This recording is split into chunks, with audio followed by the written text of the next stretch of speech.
Silas? Hey, Silas, do you copy? Loud and, clear, Cole. Stop shouting. I mean it. My head is... God. It's splitting. Good. You went silent. Never mind. What's your 20? In that rat hole you call an office. Sigh.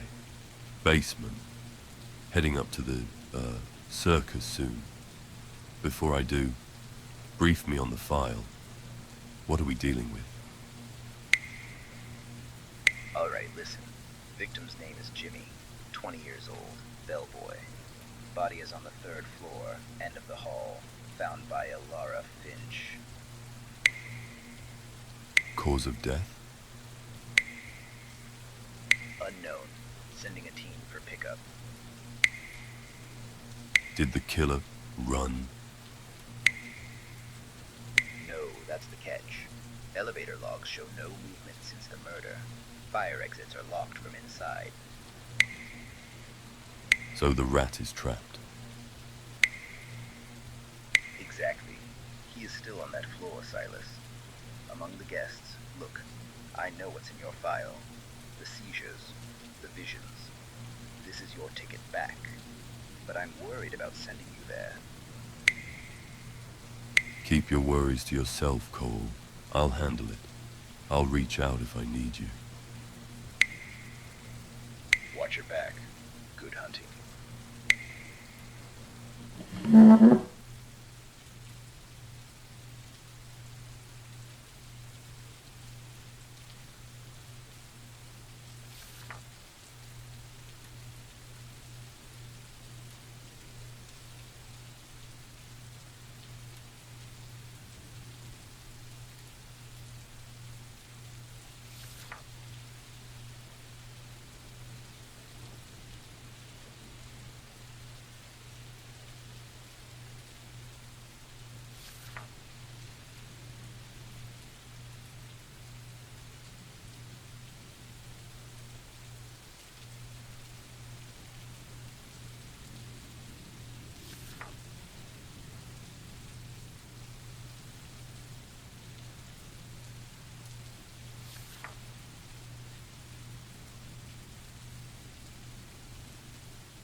I checked the crime scene. It's a slaughterhouse up there. Blood isn't just pooled in one spot. It's smeared all over the hall. Someone dragged the body, Cole. For yards. Dragged? That's strange. Killers usually run. They don't take the corpse for a stroll. Exactly. This wasn't planned. Looks like panic, or a cleanup attempt. I scoped out the suspects from a distance but haven't engaged yet. They've all retreated into their shells. Leave that part to us, Silas. Detectives are en route for interrogation. You just observe for now. Don't worry. What about the body? Forensics took Jimmy out the back exit. The floor is yours again. We won't know the technical details until the prelim report is out, but I'll update you in a few days. Good. Meanwhile, I want to get to know this freak show. Open the files, Cole. Who are they?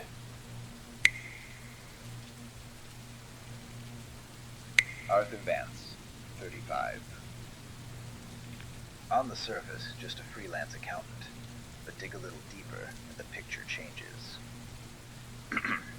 Born dirt poor in the Bronx, middle school dropout. No diploma, but the guy's a math prodigy. Genius level. In the last 3 years, his assets skyrocketed. Suspiciously so. Expensive suits, luxury cars. A steep climb for a bean counter. Exactly. Organized crime hauled him in once. He claimed he was just consulting and walked. Released for lack of evidence, but his file has a red stamp. Approach with caution. Highly connected. This guy might be erasing people, not just numbers, Silas.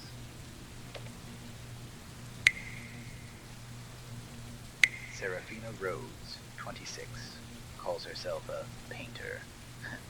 I pulled her school records. She wasn't exactly a scholar. Grades were consistently subpar. But here's the kicker. The school shrink's note. Distorted perception of reality. She doesn't see objects in colors as they are. She sees them as decaying. Is that why she only paints in grey and black? Likely. Her work is dominated by violence and melancholy. A doctor flagged a potential tendency for self-harm. Whether she's a danger to others is unknown, but her mind, it's not a safe place to be, Silas. Jan Novak. Now this guy's a closed book. His file is full of holes, Silas. Up until 1920, squeaky clean. Top of his class, young professor at a prestigious university. Then, snap. 5 years of nothing. Zero. No taxes, no address, no medical records. So he was a ghost for 5 years. Exactly. And now, after 5 years, he pops up in a hotel room, like he never left. Either he was in the pen on some deep cover assignment, or he was running. Keep an eye on this one. It's the quiet ones you gotta watch out for. Room 303. The Finches. A perfect picture of tragedy. The husband, Walter Finch, 28, a veteran of the Great War. Records show a diagnosis of severe anxiety and shell shock. He was under regular treatment until a year ago. Then suddenly went dark. Cut all ties with his shrink. What about the wife? Elara. Elara, 25, daughter of one of the city's high society families. College grad, never worked a day in her life. Looks like her family didn't approve of the marriage. There's a lawsuit regarding disinheritance. Registry says they've been holed up here for weeks. Walter's off his meds. The money's likely bleeding from Alara's side. And they're stuck. Evelyn Greer. Can you believe it? We used to wait in line for blocks just to see her pictures. Now, she's hiding out in a dump like the Grand Elysium. She's 30, but her career is dead in the water.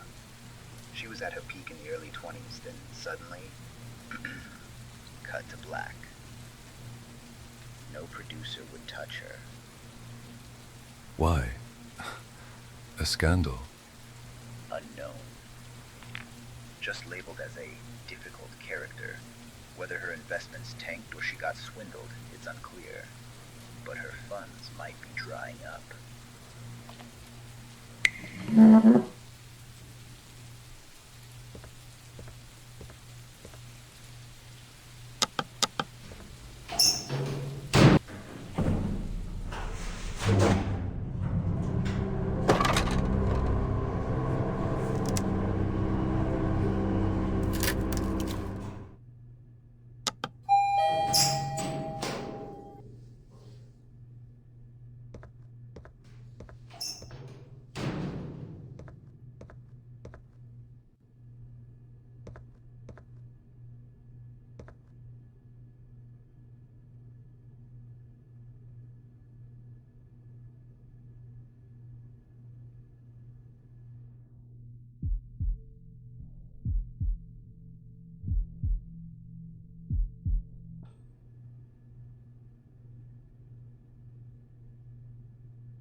Cole, you there?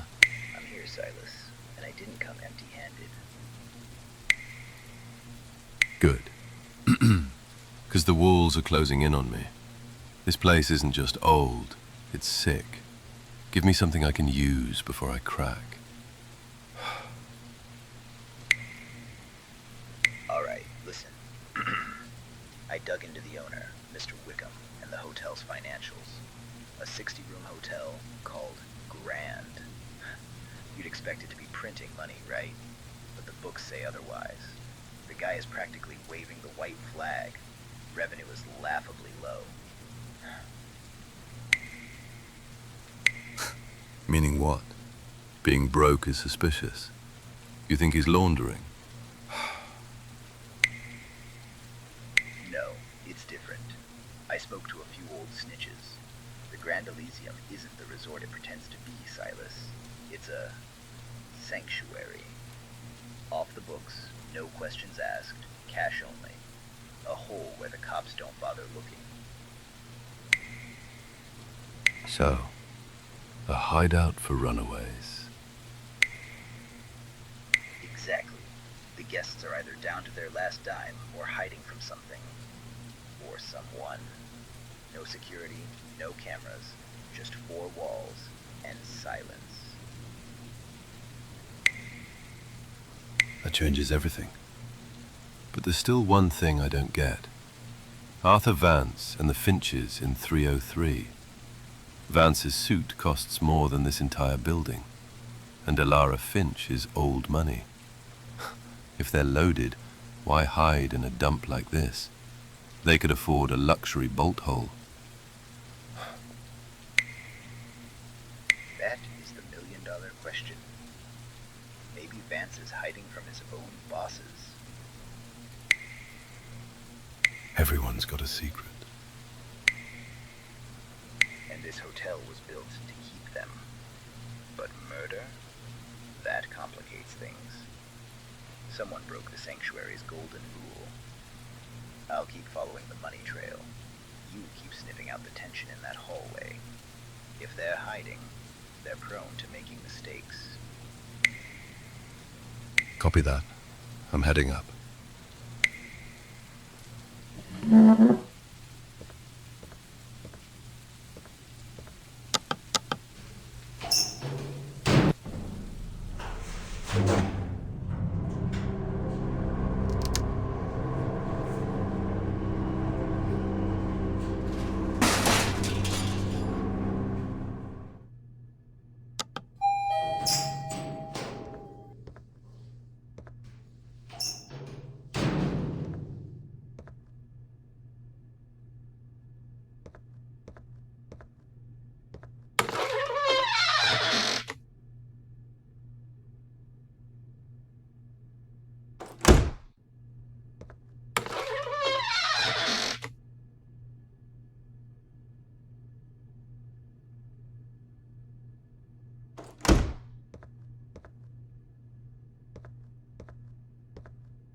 Hey, Silas. Do you copy? Yeah, Carl. I'm here. Still breathing. Good. Because the coroner just faxed the prelim report. The body started talking to Silas, and it's got an ugly story to tell. I'm listening. What killed the kid? First and obvious. Single stab wound to the chest. Fatal, yes. But here's the kicker. No knife. What do you mean, no knife? Not the wound. Didn't fall out nearby. Means the murder weapon is still on that floor, Silas. Killer pulled it out and took it with them. Either stashed in a room or ditched somewhere in the hall. Just great. So the killer is armed, and I'm not. What else? Deep gash on the head. Emmy thinks it happened right after the stab. Scenario is, kid gets shanked, stumbles back in shock, cracks his skull on something hard. Massive blood loss. That explains the drag marks. A struggle. Or an attempt to run.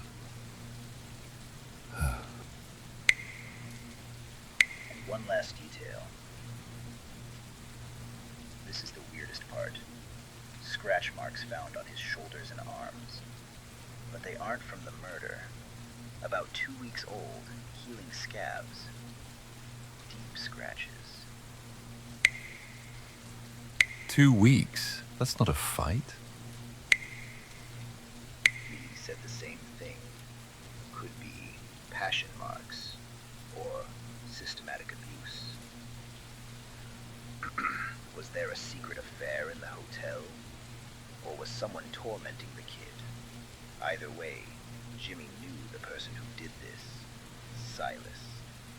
This wasn't just a random act of rage. Scratch marks. That makes it personal. Looked like a woman's doing.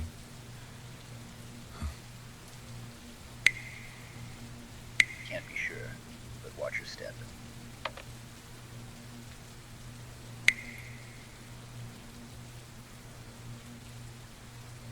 Cole?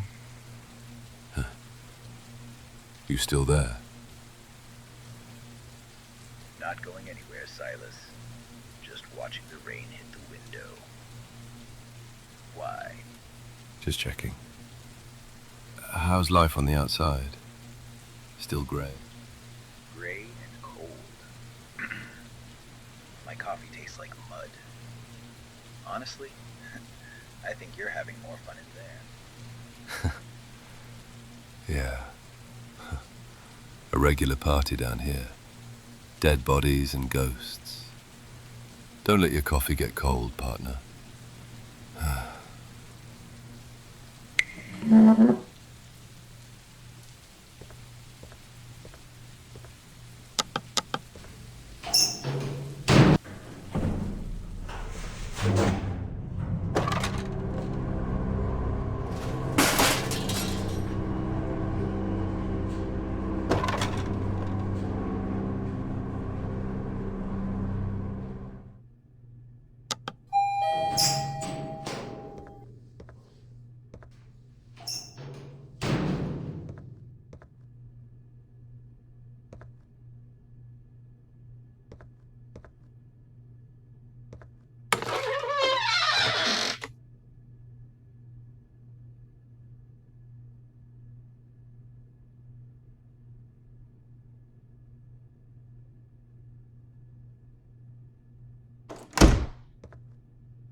I'm here, Cole.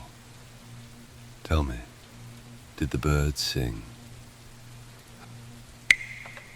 We cornered them one by one. I took statements and summarized them. Most are trying to save their own skin, but there are contradictions. Listen close. You might catch a slip-up. I'm listening. Who told the first lie? Arthur Vance claims he was napping in his room during the time of death. Heard nothing, saw nothing. Ask me, it's the classic I know nothing officer routine. A man dies in the hall and you sleep through it behind these paper-thin walls. I don't buy it. But the guy is cold. didn't twitch a muscle.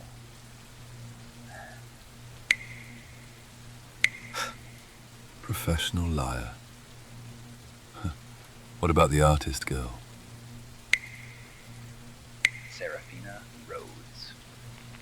She's also in the Didn't Hear It Club. Said she was sketching.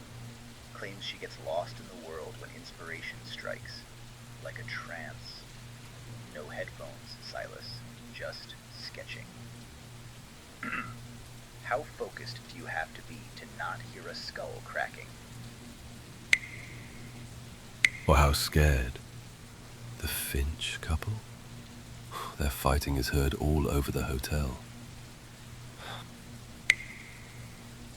Walter and Alara Finch. Here's where it gets weird. Said they were watching TV, but their body language. The guy, Walter, is a wreck. Puffy eyes, slumped shoulders, like his world ended. But the woman, Alara, neutral, ice cold. No grief, no fear. Just said, we were watching TV, and shut up. Like she wrote the script, and he's forced to act it out. Things are messy with that couple. Ugh.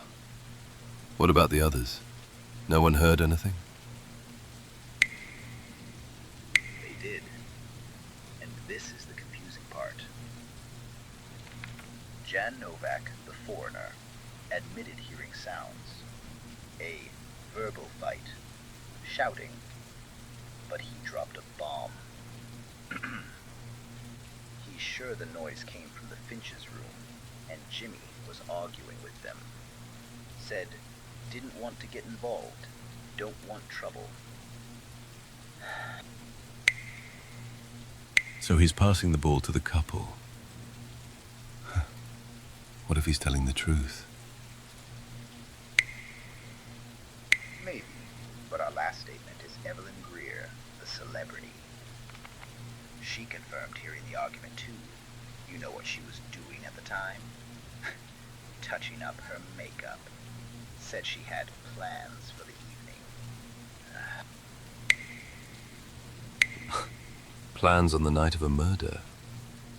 Did you mention what plans? I don't know, but both Novak and Evelyn say they heard an argument. Arthur and Serafina are playing death. Someone is telling the truth, and someone is lying to save their ass, Silas.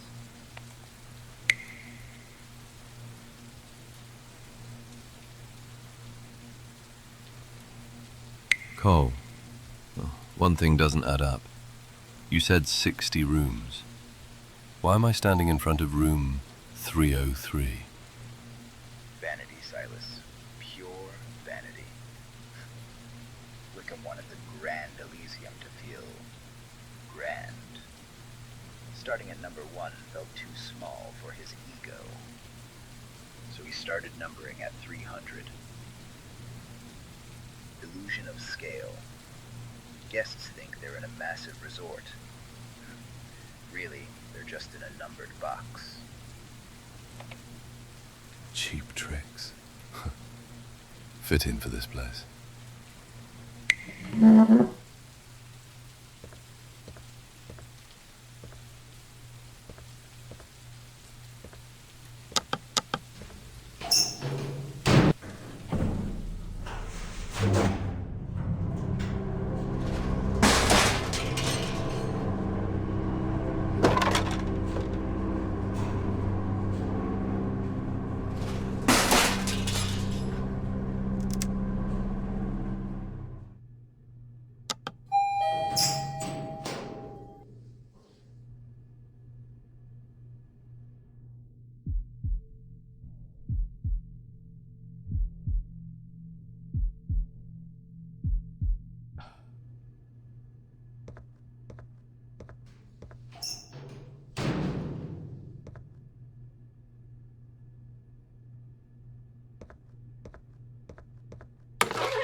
junk.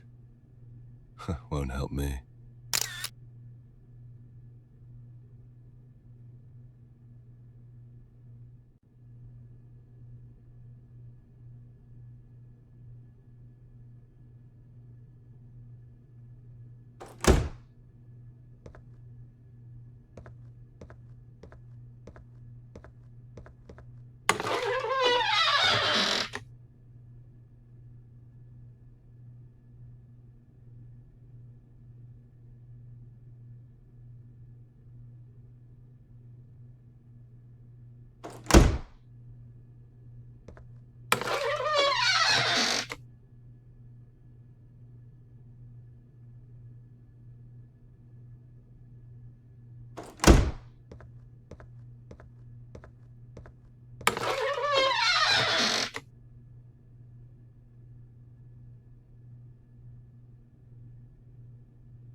Silas, pick up now. It's urgent. What is it, Cole? You catch our guy? Not the who, but I found the how, and it trashes everything we know. I've got the final autopsy report in hand. Wasn't it the stab wound? The one straight to the chest? That's where it falls apart. Jimmy was already brain dead when the knife went in. What? They stabbed a corpse? Exactly. According to the report, there's a massive fracture on the occipital bone. He hit something hard. A door frame, a corner, something metal. The impact caused a hemorrhage that killed him in seconds, right there. So, the knife was an afterthought? Yes, the ME confirmed the stab wound shows post-mortem bleeding. Someone watched Jimmy die from the fall, and then drove that knife into his chest. Why? Why stab a dead man? Two possibilities. One, it was an accident, and they staged it as a murder to confuse us. Two, they used a specific knife to frame someone else. Theater. The blood. The drag marks. Was it all just set dressing? Looks that way.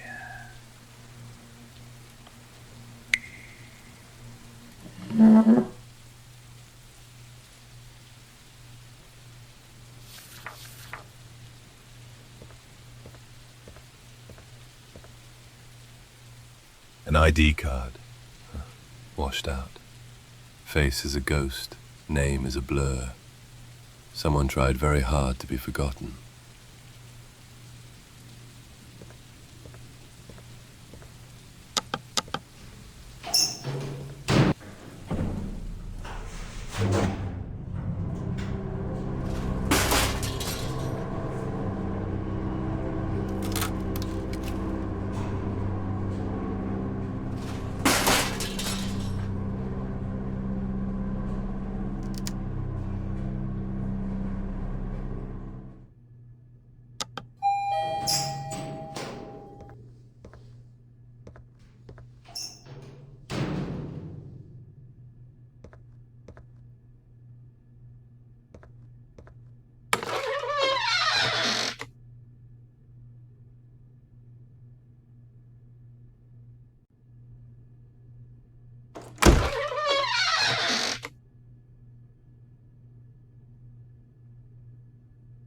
This. I can use this.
An ID card.